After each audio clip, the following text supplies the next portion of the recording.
금주 말씀은 신명기 29장 22절에서 29절까지 제가 봉독해 드리겠습니다.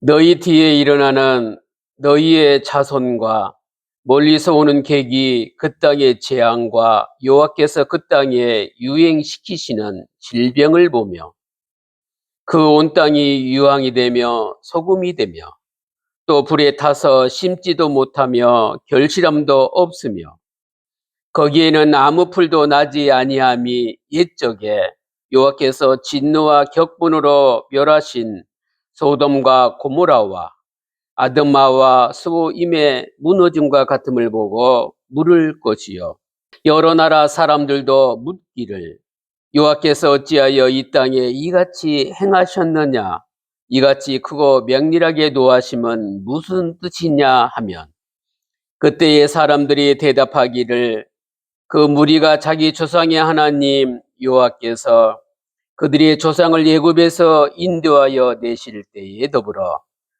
세우신 언약을 버리고 가서 자기들이 알지도 못하고 여호와께서 그들에게 주시지도 아니한 다른 신들을 따라가서 그들을 섬기고 절한 까닭이라. 이러므로 여호와께서 이 땅에 진노하사 이 책에 기록된 모든 저주대로 재앙을 내리시고 여호와께서 또 진노와 격분과 크게 통한하심으로 그들을 이 땅에서 뽑아내사 다른 나라에 내던지심이 오늘과 같다 하리라.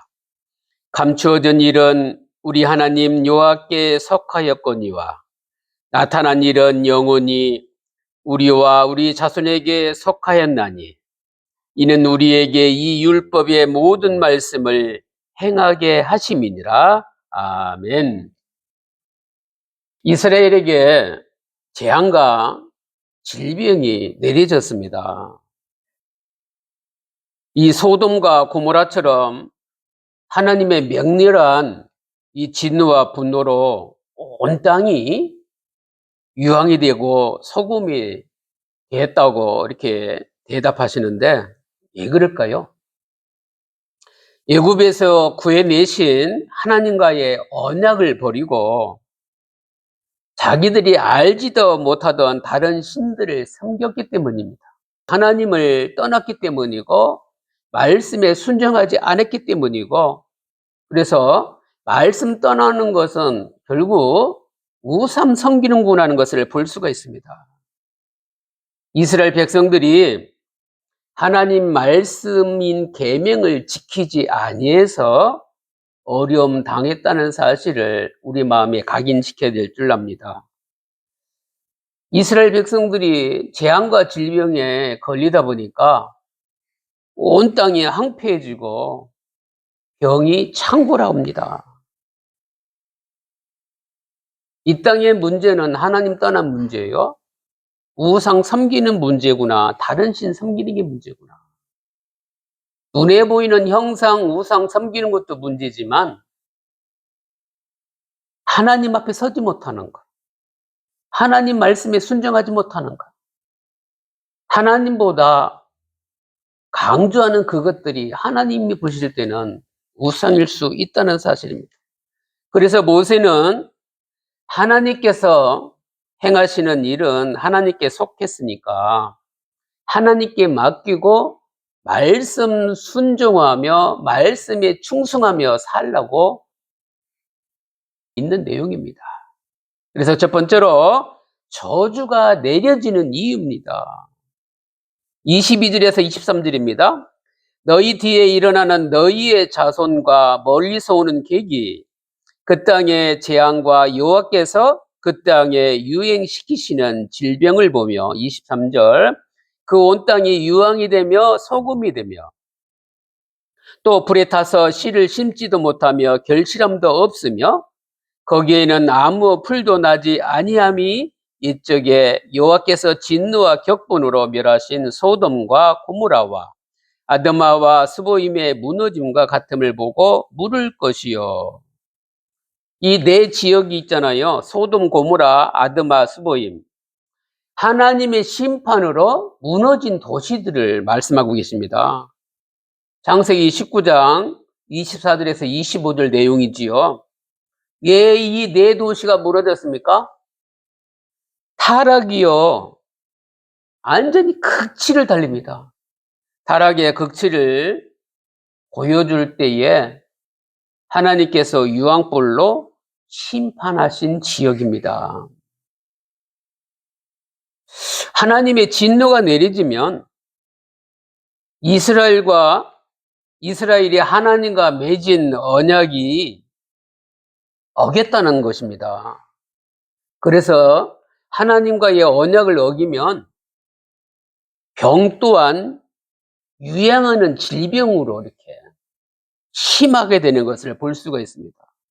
다시 한번 말씀드리면 소돔, 고모라, 아드마, 스보임 같이 온 땅이 유황이 되고 소금이 되며 불에 타서 심지도 못하고 거두지도 못하는 불모지 땅이 됐다는 사실입니다. 그러면 자연만 그러겠습니까? 자연이 황폐해지고 자연이 병든 거는 결국은 인간이 병든 상태라는 사실을 우리가 놓치지 말아야 되겠습니다. 그 재앙의 모습을 보고 이제는 주변 나라들조차도 두려워하는데, 그 말씀이 24절에서 26절입니다. 24절, 여러 나라 사람들도 묻기를 여호와께서 어찌하여 이 땅에 이같이 행하셨느냐, 이같이 크고 맹렬하게 노하시면 무슨 뜻이냐 하면, 이렇게 맹렬하게 분노하셨다는 얘기는 불타는 하나님의 분노라는 사실입니다. 25절, 그때에 사람들이 대답하기를 그 무리가 자기 조상의 하나님 여호와께서 그들의 조상을 애굽에서 인도하여 내실 때에 더불어 세우신 언약을 버리고, 그때에 사람들이 대답을 합니다. 하나님의 언약을 어길 때 하나님께서 내리신 재앙이 너무나도 엄청나서 이방인들까지도 놀랍니다. 이방인들까지도 이제는 이야기거리가 된 겁니다. 도시를 바라볼 때 나그네들도, 후손들도 이 네 지역이 어떤 이유로 재앙을 입었는지 물어보지 않을 수 없을 정도로 참혹한 사실입니다. 금주 제목이 뭡니까? 언약에 담긴 복과 저주입니다. 언약에 담긴 복은 뭡니까? 하나님이 통치받는 겁니다. 하나님과 함께하는 겁니다. 하나님 말씀에 순종하면 나의 환경, 나에게 있는 질병, 가정과 세상에 있는 어려움, 오히려 전화위복돼서 하나님이 역사하시면 축복으로 바뀔 줄 지금 믿으시기 바랍니다. 그래서 모든 시작이 있잖아요. 해 뜨는 시작이 아니고요. 날마다 뭔가 말을 할 때든지 행동을 할 때든지 어디 갈 때든지 하나님이 앞장서서 여러분 앞에 서 계시기를 바랍니다. 도시를 바라보는 그 현장을 봤다면 여러분들도 마찬가지입니다. 이제는 육신적인 눈으로만 보면 안 돼요. 꽃이 아름다운 것도 하나님이 아름답게 했기 때문에 아름다운 거거든요. 그래서 자연을 볼 때도 하나님의 영성, 신성이 나타난 걸 보고 영광 돌릴 수 있도록, 거기에 동참하는 우리 한 사람 한 사람이 소금과 빛의 사명의 대사를 감당하는 축복의 자리에 있도록 늘 언약 붙잡고 기도 속에 한 걸음 한 걸음 성령 인도받는 한 걸음 되시길 바랍니다. 이러면 26절입니다. 가서 자기들이 알지도 못하고 여호와께서 그들에게 주시지도 아니한 다른 신들을 따라가서 그들을 섬기고 절한 까닭이라. 이스라엘을 지나가던 사람들이 하나님의 자녀들이고 하나님의 백성들이라면서 왜 이 땅이 이렇게 참혹하게 벌거숭이가 됐냐, 이렇게 비참하게 됐냐, 지나가는 사람들이 물을 정도입니다. 저와 여러분은 하나님의 영광과 하나님의 권세를 현장에서 증거하도록 우리를 불렀다는 사실을 놓치지 말아야 될 줄 압니다. 하나님께서 율법에 기록한 대로 축복도 주시고 벌도 내려주신다는 사실입니다. 하나님의 언약의 말씀을 어기면 다른 나라에 던져 버릴 만큼 그만큼 하나님이 사랑하시는 거예요. 이래도 나한테 돌아오지 않을래. 정말 아프면 아프다 소리도 못할 정도잖아요. 조금 아파도 걸을 수 있고 조금 아파도 말할 수 있고 조금 아파도 뭐 하면은 하나님이 보실 때는 아직 살만한 거야. 아직 나에게 돌아올 때가 아닌가 보다. 여러분 아프든 안 아프든 일상이 하나님 앞에 늘 설 수 있길 바랍니다. 이 축복으로 천국 가는 날까지 사시길 바랍니다. 강대국들이 영원할 줄 아는데 우리 말씀 보면 영원할 것 같았던 그 강대국들이 다 무너졌잖아요. 그게 역사 아닙니까? 그래서 저와 여러분은 하나님께서 진노하신 이유가 뭐냐? 단도직입적으로 말씀드리면 하나님을 버리고 우상 섬겼기 때문에 질병과 고통과 이런 재앙을 주시는 거다 말씀하시는 겁니다. 하나님, 저는 예수 믿는데도 왜 이렇게 힘듭니까? 예수 믿는데도 왜 평안이 없습니까? 예수 믿는데도 왜 되는 일이 없습니까? 질문이 잘못된 거예요. 하나님을 신실하게 믿냐? 하나님이 지금 너와 함께 살아 계신 걸 아냐? 문제 해결되고 안 되고 상관없이 그분이 창조주 하나님으로 네가 믿느냐? 예수 그리스도를 믿는다는 것은 흑암이 떠나간 겁니다. 아픔이 있어도 그 아픔에 하나님이 함께 해주심으로 그 아픔까지도 복음 전하는 대체로 사용할 수가 있는 겁니다. 그래서 이래서 그게 아니라 복음 때문에 하나님 영광 때문에 저는 살만합니다. 하나님이 함께 하심으로 이것 또한 하나님께 영광 될 줄 믿습니다. 고백할 수 있길 바랍니다. 이래야 말씀 버렸으니까 이제는 말씀 회복해야 되겠구나. 하나님이 싫어하는 걸 이제는 하지 말아야 되겠구나. 답이 나오는 게 뭡니까? 27절입니다. 하나님께서 왜 그렇게 하나님 백성에게 이토록 과학한 진노를 내려셨을까? 27절입니다. 이러므로 여호와께서 이 땅에 진노하사 이 책에 기록된 모든 저주대로 재앙을 내리시고 28절 여호와께서 또 진노와 격분과 크게 통한하심으로 그들을 이 땅에서 뽑아내사 다른 나라에 내던지심이 오늘과 같다 하리라. 통한하심이라 그랬잖아요. 경노라는 뜻으로 하나님이 매우 심히 분노했다는 의미입니다. 구약 성경에서 여호와 하나님의 불경건한 자들에 대해서 엄중한 징벌을 묘사할 때 많이 사용하시고요. 하나님께서 그의 택한 백성들에게 이토록 진노하시는 이유를 무엇일까? 봤는데도 믿지 않기 때문에 그렇습니다.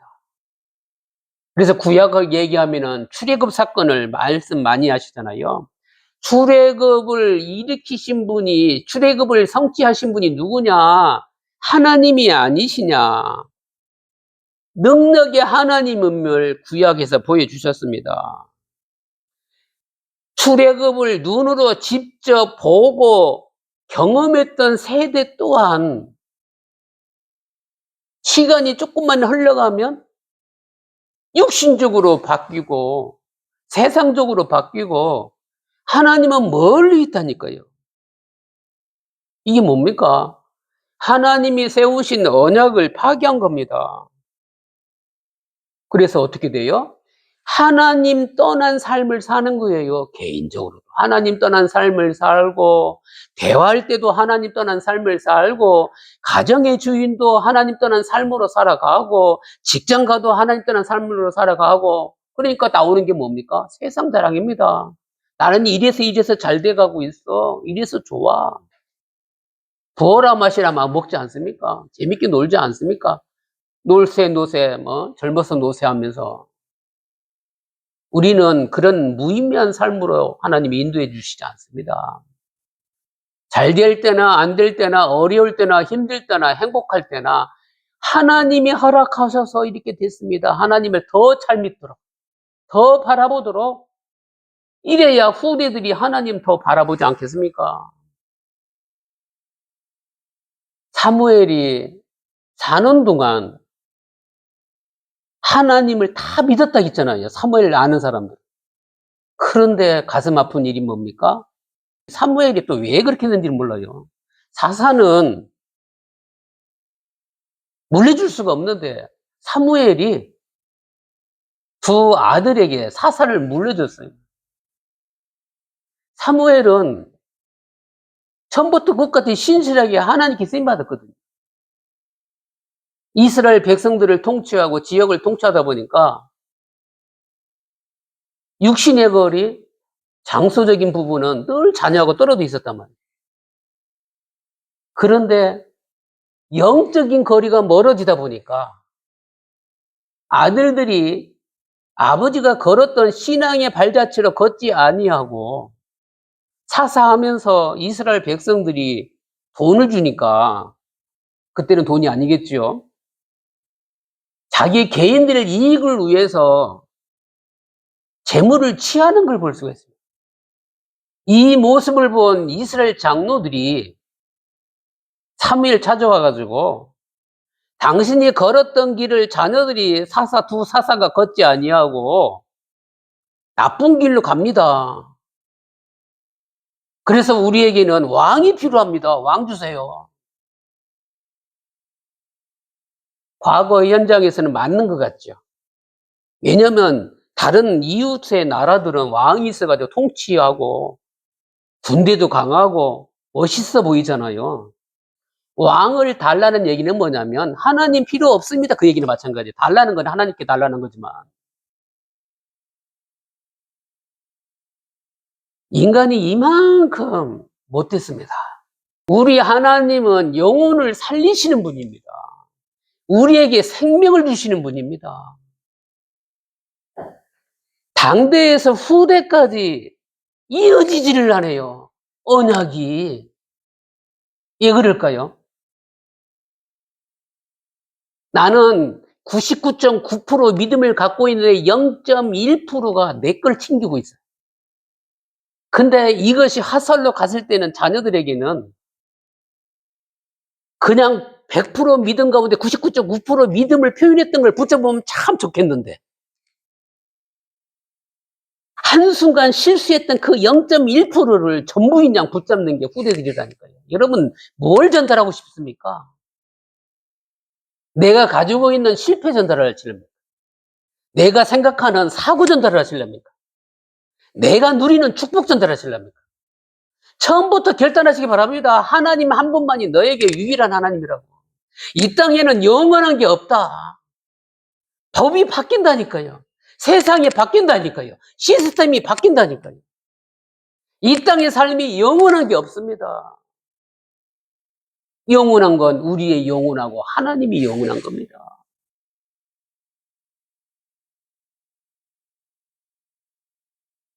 이토록 이스라엘 백성이 하나님의 백성인데도 불구하고 가혹한 질병과 재앙을 맞이한 거, 하나님만 바라보라고 주신 겁니다. 저와 여러분은 하나님 떠난 자리에서 하나님 붙잡는 자리에 서시길 바랍니다. 세상의 기준에 신뢰를 붙잡는 것보다는 하나님을 신실하게 신뢰하시기 바랍니다. 내 육신을 바라보기보다는 허황된 것 같고, 이상한 것 같고, 뚱딴지 같은 거, 믿음 얘기하는 것 같잖아요. 눈에 보이는 거 아닙니다. 눈에 보이지 않는데 귀하단 말이에요. 늘 생명 살리는 믿음. 하나님 바라보도록 인도해주는 믿음. 나는 비록 순간순간 불신앙한다 할지라도 전달하는 복음, 전달하는 현장만큼은 하나님이 원하는 100%를 누리고 전하겠다. 하나님께 그렇게 쓰임받았던 바울도 오라. 내 육의 사람과 내 속에 있는 영의 사람이 늘 싸운다 그러잖아요. 영적인 싸움을 하지 아니하면 육신으로 갈 수밖에 없어요. 우리 너무 연약해서. 그래서 오직 성령 충만 가운데 하나님께로 돌아올 수 있는 축복을 누릴 수 있길 바랍니다. 그래서 결론입니다. 우리에게 감추신 거, 미래에 관한 일이 뭡니까? 시편 119편 71절에 보면 고난 당한 것이 내게 유익이라 이로 말미암아 내가 주의 율례들을 배우게 되었나이다. 세상 살아가면서 예기치 않은 어려움이 올 수 있어요. 그 어려움 통해서 하나님을 깨닫고 하나님 하나님 필요합니다. 그때 눈물 흘려보지 않으면 언제 흘리렵니까? 그냥 슬픔의 눈물이 아니라 처음에는 슬픔의 눈물이었는데 태어나기 전부터 엄마의 모태에 임신되고 이 땅에 태어나고 거룩히 구별돼서 천국 가는 날까지 하나님이 세밀하게 지켜보고 계시는데 내 앞에 있는 환경과 상황은 나에게 눈물뿐입니다. 그런데도 불구하고 부활의 소망을 붙잡고 하나님 앞에 가는 그날까지 기쁠 때나 슬플 때나 좋을 때나 이런 영적 상태로 주님과 동행하고 싶습니다. 모든 아픔이 기도로 좀 바뀌었으면 좋겠어요. 이래야 언약에 담긴 복과 저주를 왜 하나님이 허락했는지 깨닫게 되지 않겠습니까? 자녀들 압니다. 부모의 헌신. 그런데 곧바로 깨닫지 못하지만 현장 나가보면 우리 부모님이 나에게 이렇게 헌신하시는구나. 내가 못됐구나. 말 한마디 천냥비 갚는데도 못한 거는 하나님 앞에서 후대 앞에서 나를 지금 치유하라고 주신 기회구나. 그래서요. 이 땅에 사는 모든 사람뿐만 아니라 우주 만물은 주한교회 성도를 통해서 축복받기를 예수 그리스도는 축원합니다. 여러분은 축복만 해봐요. 진짜 바뀐다니까요. 안 믿는 사람도 감사만 하면 감사거리가 생기는데 문제거리 정확히 봐요. 근데 문제에 빠져버려요. 빠지는 순간 헤어나올 수가 없어요. 나 1분밖에 안 빠졌는데 1분이 쌓이면 그 인생이 되잖아요. 언약에 담긴 복과 저주를 깨달으면 이런 어려움이 고난이 유익이구나. 뭘 깨닫기 바랍니까? 나 또한 너를 그렇게 사랑하고 있어. 독생자 예수를 너희들에게 주기까지 사랑하고 계셔. 정직한 마음을 깨닫기를 바란단 말입니다. 우리 하나님은 저와 여러분의 마음속에 소원을 주셨어요. 하나님이 함께하면 광야 전쟁에 100% 씁니다. 저와 여러분에게 뭘 주셨어요? 사명을 주셨어요. 전쟁터에서는 전쟁을 해야 되잖아요. 사명이 뭔지 압니까? 붙잡은 말씀으로 기도하라고 사명 주셨어요. 응답을 주셨어요. 응답이 손에 쥐는 응답도 있지만 그게 아니에요. 하나님께 맡길 수 있는 것이 응답인 줄 믿으시기 바랍니다. 귀한 거는 귀한 것을 다룰 줄 아는 곳에 장소에 맡기잖아요. 여러분, 영은 귀합니다. 누구한테 맡기랍니까? 은행에 맡기랍니까? 금고에 맡기랍니까? 하나님께 맡기는 게 응답이라는 사실을 믿으시기 바랍니다. 이거 몰라요.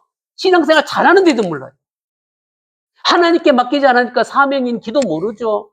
사명인 기도 누리지 못하니까 나에게 승리하는 소원을 붙잡지 못하죠.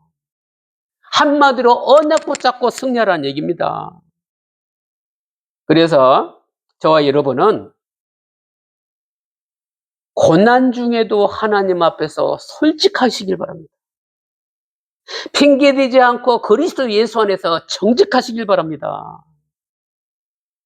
이래야 29절 감추어진 일은 우리 하나님 여호와께 속하였거니와 나타난 일은 영원히 우리와 우리 자손에게 속하였나니 이는 우리에게 이 율법의 모든 말씀을 행하게 하심이니라 그랬어요.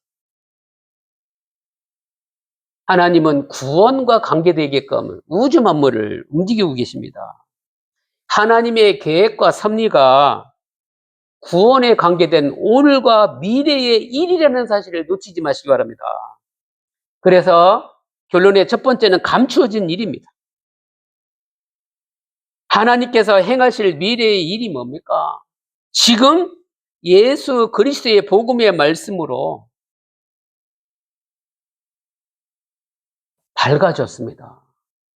영안도 밝아지시고 영적인 귀도 열리시고 마음도 열려서 지금 하나님 나라로 천국을 누릴 수 있길 바랍니다. 천국을 누린다는 게 뭡니까? 감춰진 일이 뭡니까? 하나님의 백성, 하나님 자녀니까 나를 하나님께 맡게 됩니다. 나의 자녀를, 나의 후손을 하나님께 맡게 됩니다. 그러면 뭐예요? 용돈만 주는 게 잘하는 게 아니에요. 중보기도 해줘야 돼요. 하나님, 우리 부모님 천국 가는 날까지 건강하게 하나님 찬양하고 삶에서 기도하다가 저녁 맛있게 드시고 아프지 않고 하나님 품에 안겼으면 좋겠습니다. 또 자녀들 생각나면 기도하는 거예요. 하나님, 내가 경험하고 내가 살았던 방법이 아니라 처음부터 하나님의 말씀 붙잡고 성령 인도받으면서 자녀들이 하나님께 쓰임받길 바랍니다. 하나님의 자녀니까 하나님이 인도 역사해 주세요. 이런 기도를 한 번도 안 봐도요, 진짜 기도하고 있다면 자녀들이 하나님이 원하는 대로 살아가고 있어요. 누군가 나를 기도하고 있다. 살만한 인생입니다. 칭찬만 해줘도 살만한데 하물며 하나님께 내가 아는 사람을 맡긴다. 기도로 맡기는 거잖아요. 우리 하나님이 이걸 기뻐하신다니까요. 하나님 계획과 하나님의 섭리 속에 이 일에 최선을 오늘 다할 수 있길 바랍니다. 이러면 따라오는 두 번째 결론이 뭐냐? 나타난 일은 그랬어요. 그게 구약과 신약입니다.